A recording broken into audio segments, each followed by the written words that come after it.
RSV is a virus that affects the airways, basically the lining of the airways. It is a disease that affects anywhere from infants to adults, but it does hit infants harder than older children or adults because of their smaller airways. In little ones, if you start to notice symptoms like increased work of breathing, so kiddos that are breathing very, very hard, if they look like they're using their rib muscles or their neck muscles or even their nose to breathe more, those are symptoms that we start to become a little bit more concerned about. If they're making lots of noises when they breathe, that's obviously also something that we're really concerned about. Grunting is something that small babies will do that is a very worrisome sign, and something that we would want for them to bring their child into the emergency department for symptoms such as that.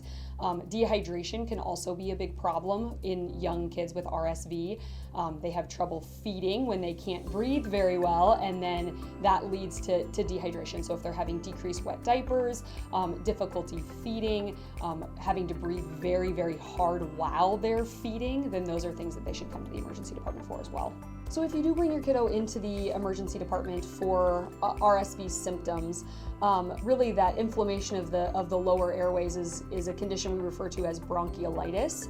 And the treatment for bronchiolitis, unfortunately, since it's a virus, there's no specific treatment.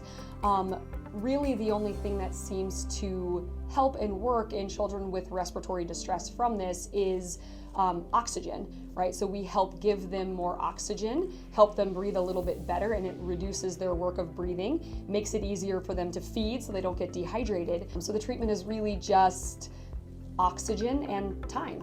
Most importantly, need to keep them hydrated.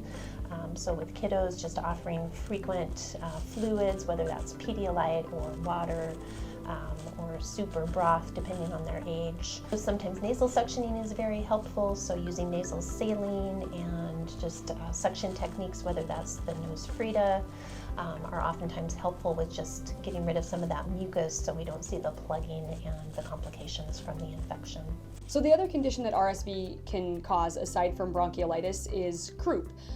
Again, this tends to affect younger kiddos under the age of 2. In younger kiddos, their airways are real small, and when they get swollen, they can make some high-pitched noises, particularly when they breathe in.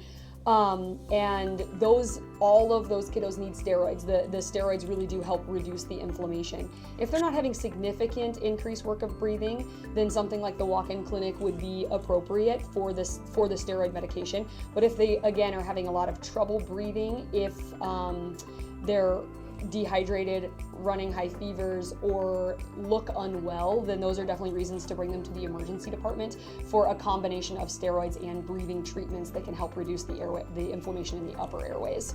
If you're not sure if your child needs to be seen or where you should take your child to be evaluated, then please don't ever hesitate to call. You can certainly call the walk-in or emergency department nurses, or even your pediatrician or family medicine provider to seek some direction.